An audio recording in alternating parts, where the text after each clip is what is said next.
So trials and suffering are inevitable. They're going to happen in your life and in your marriage. It's just nothing. It's not something that you can avoid. And so as Christians, we know that we're going to suffer, we're going to have trials, but we can also take heart in knowing that this isn't going to be indefinite. If you're seeking God and you're living for Him, there is going to be times of peace and times of rest that come.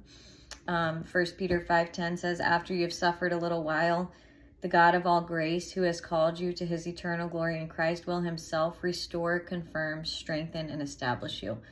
So God Himself tells us that we're going to suffer, but He's going to come through and He's going to strengthen us and help us and get us through it. So this is going to happen in your marriage, and how you go through these things together is very, very important.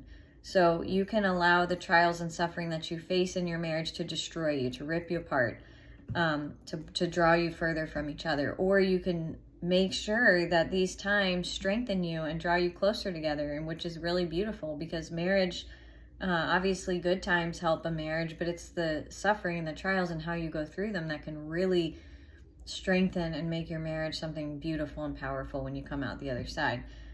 So a couple of things that you can do here when you're going through hard times or trials, and maybe it's just in general, maybe there's like some financial difficulties, something with one of your children, or maybe it's personal, like as a wife, you're going through some hard things, or as a man, you're going through your own personal things. Whatever it is, talk about how you're feeling with your spouse. Share, what are your greatest fears? What are you most afraid of? What are you worried about?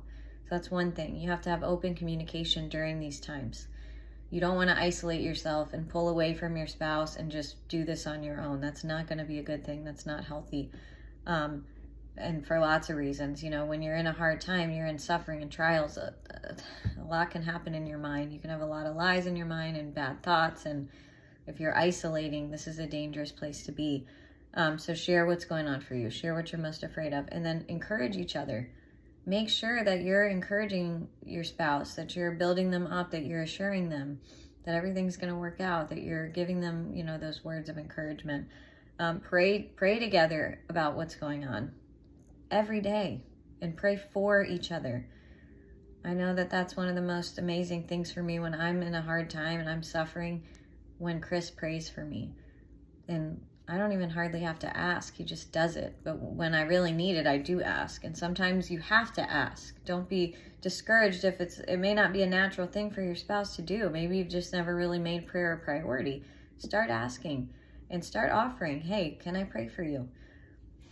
This is a really big deal. Another thing is, you cannot place all your